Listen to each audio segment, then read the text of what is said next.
안녕하세요. 2024년 4월 5일 태국 뉴스입니다.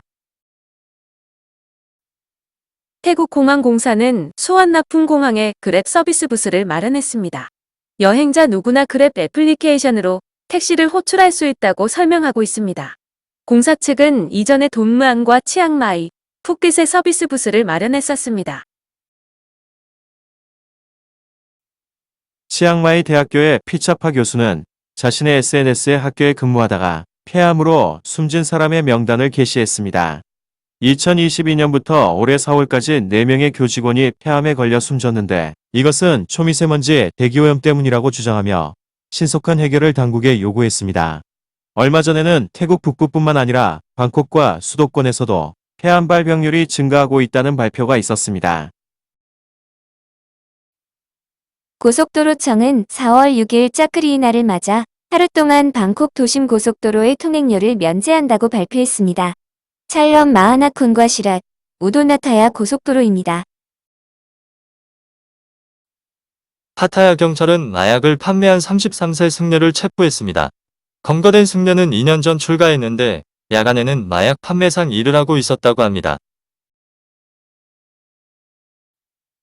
기술범죄수사국은 유명인의 얼굴을 합성한 음란물을 인터넷에 유포한 남성을 촌부리 시라차에서 체포했습니다. 검거된 남성은 인공지능 스마트폰 어플로 가수와 배우의 얼굴로 음란물을 만들고 있었다고 합니다. 사무사콘 무양 지역의 한 공장에서 15,000톤의 화학 폐기물이 발견되었습니다. 카드뮴 이 주성분인 폐기물이 일대를 오염시키면 사람에게도 매우 유해할 수 있으며 암을 일으킬 수 있다고 합니다. 이 폐기물은 당국에 신고 없이 무단으로 보관되고 있었다고 합니다. 태국 국회에서 열린 대정부 질의에서 촌난 보건부 장관은 대마를 규제하기 위한 초안을 마련했다고 밝혔습니다. 장관은 의료와 건강상의 이익을 위해서만 사용되어야 한다고 강조하면서 재배도 등록제가 아닌 허가제로 변경할 것이라고 설명했습니다. 현재 전국에서는 올해 징집병을 선발하는 추첨과 지원이 실시되고 있습니다. 러이읒 지방에서는 대학교 홍보대사를 맡은 미녀가 군대에 자원 입대했다며 자신의 SNS에 입영 허가서를 들고 있는 사진을 게시하기도 했습니다. 법무부 특별수사국 DSI는 불법 온라인 대출 조직에 대한 압수수색을 실시했습니다. 집안에서는 대량의 휴대전화 심카드와 휴대폰이 발견되어 압수되었는데 용의자들은 2천만 바트를 넘는 수익을 올렸다고 합니다. 급전이 필요한 사람이 3천 바트를 빌릴 때 선이자로 절반을 떼고 빌려준 뒤 7일 이내에 3천 바트를 갚아야 했다고 합니다. 푸미팟 노동부대 변인은 올해 1월 말 기준 태국의 노동자 수는 3,913만 명이었다고 밝혔습니다. 농업 부문이 1,000만 명 이상이고 일자리를 갖고 있는 사람은 2,800만 명 이상이라고 설명했습니다. 실업자 수는 43만 2천 명, 실업률은 1.09%로 일본 2.37%, 한국 3.02%, 미국 3.66% 등 다른 나라의 실업률을 비교해보면 상당히 낮다고 평가했습니다. 로프리 지방에서는 야생 원숭이로 인한 주민 피해가 늘어나자 당국이 포악한 원숭이들에 대한 포획이 실시되고 있습니다. 당국은 로프리에도 페차부리와 뿌라추와 피리칸, 청부리에서도 야생 원숭이로 인한 피해가 증가하고 있는데 문제가 되는 원숭이는 6만 마리 정도라고 합니다. 대만에서 강진이 발생한 가운데 태국 외교부는 지진으로 인한 태국인 피해는 아직까지 보고되지 않았다고 밝혔습니다. 직무에서 배제된 토사 경찰청장과 수라쳇 부청장에 대한 조사가 실시되고 있습니다. 조사위원장인 위나이 씨는 현재까지 수라쳇 부청장에 대한 범죄 혐의가 확인되었으며 이것은 법원의 판단과 마찬가지 결과였다고 밝혔습니다. 도박 사이트의 수익금이 대포 통장을 통해 흘러들어간 것을 조사해보니 수라쳇 부청장과 연결되어 있다고 설명했습니다. 태국 헌법재판소는 하오클라이당의 해산안을 받아들였으며 관련자들에게 15일 이내에 혐의에 대한 답변서를 제출하라고 명령했습니다. 지난 선거운동 당시 까오클라이당은 형법 112조의 개정 내지 폐지를 주장하는 운동을 벌였는데 이것이 입헌 군주제를 전복하려 했다는 혐의입니다. 파워클라이당에서는 이미 해산 공작에 들어갔다고 주장하며 새로운 당명을 정한 뒤 당적을 바꾼다는 계획입니다. 하지만 이와 관련된 40명 정도의 의원은 10년간 참정권이 제한될 예정입니다. PTT와 방작주유소는 6일 오전 5시부터 경유 제품의 가격을 리터당 54당씩 인상한다고 발표했습니다. 방콕 아속교차로에 건설된 애쉬턴 아속콘도는 국유지를 출입구로 사용하다가 법원으로부터 건축허가 취소 판결을 받았습니다. 콘도를 계약한 7명은 회사 측을 상대로 손해배상 소송을 제기했고 법원은 회사가 7,200만 밭을 배상해야 한다고 판결했습니다. 송크란 축제 기간 수완 납품 공항의 하루 이용객이 20만 명에 달할 것이라고 합니다. 11일부터 17일까지 항공편은 7,022편으로 하루 평균 1,000편이 운행될 것이라고 합니다. 공항 당국은 이 기간 승객은 출발 3시간 전까지 공항에 도착해야 한다고 알리고 있습니다. 상하 지방에서는 주행 중이던 승합차가 중앙 분리대를 추돌하면서 전도되는 사고가 있었습니다. 이 사고로 승객인 외국인 10명과 태국인 운전사가 부상을 입고 병원으로 이송되었습니다. 끄라비 꼬란타에서는 오토바이와 픽업 트럭이 추돌하는 사고가 있었습니다. 이 사고로 오토바이에 타고 있던 49세 프랑스인 남녀 2명이 숨졌습니다.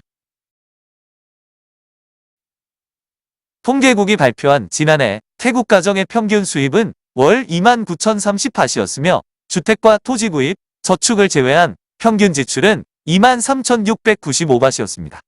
지출의 35.3%가 식품비, 21.9%가 주거비, 16%가 교통비였으며 의류 구입의 5.6%, 통신 3.6%, 교육 1.3%, 의료 1.3%, 행사비 1.1%, 종교활동비 1%였습니다.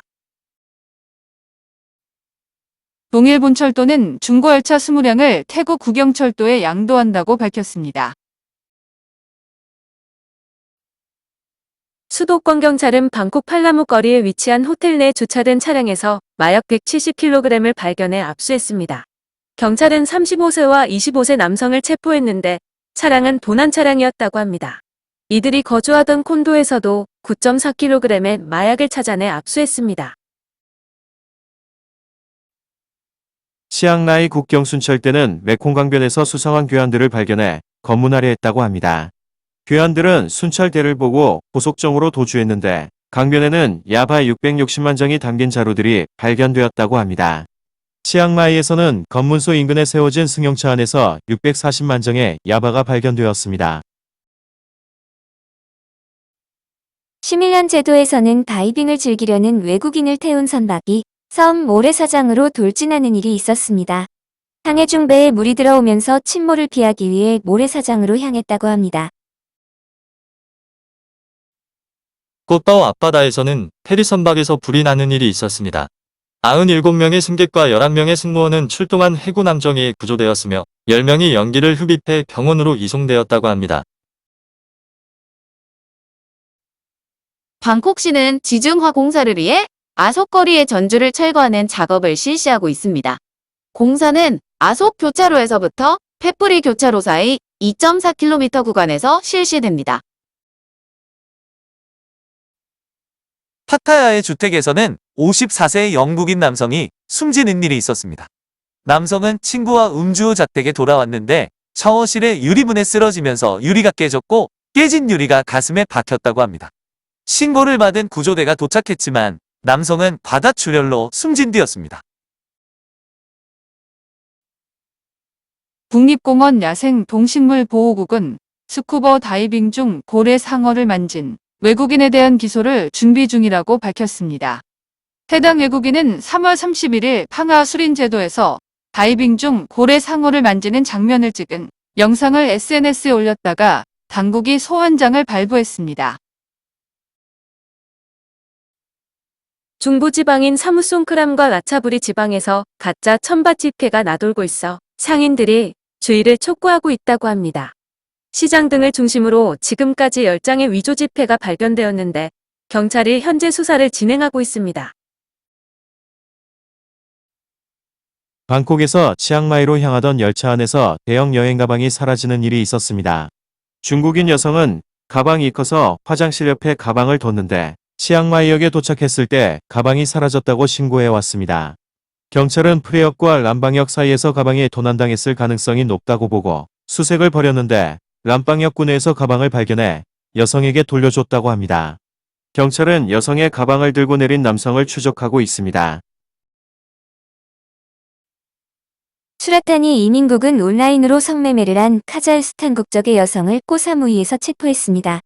함정 수사를 통해 여성을 체포하게 되었는데 여성은 기한을 넘겨 불법 체류 중이었다고 합니다. 피판 노동부 장관은 정부가 약속한 대로 2027년까지 하루 최저임금 600바트 확실히 실현될 것을 확신한다고 밝혔습니다. 올해에는 전국적으로 하루 400바트에 도달하도록 최저임금을 조정하는 안이 준비되어 있다고 설명했습니다. 오늘도 북부와 동북부 지방의 초미세먼지 대기오염은 악화된 상태였습니다. 치앙마이가 177.2 마이크로그램, 매홍손이 172, 치앙마이 169.4, 람푼이 152.4, 난 140.8로 건강에 매우 해로운 수준을 나타내고 있습니다. 오늘도 태국 전역은 40도가 넘는 무더위가 계속되었습니다. 북부지방의 최고 기온은 43도까지 올라갔는데 당국은 야외 활동을 줄일 것을 촉구하고 있습니다. 중앙수사국은 푸켓 지역의 8곳을 압수수색하고 자금 세탁에 관여한 러시아인 소유의 회사들을 조사했습니다. 전화 사기로 피해를 본 돈의 자금 흐름을 추적한 결과 해당 회사의 소유주인 러시아 남성의 계좌로 흘러들어갔다고 경찰이 설명했습니다. 푸켓 찰롱 경찰은 흉기를 들고 난동을 부린 독일인 남성을 체포했습니다. 검거된 남성은 기한을 넘겨 500일 이상 불법 체류 중이었다고 합니다. 오늘도 시청해 주셔서 감사합니다.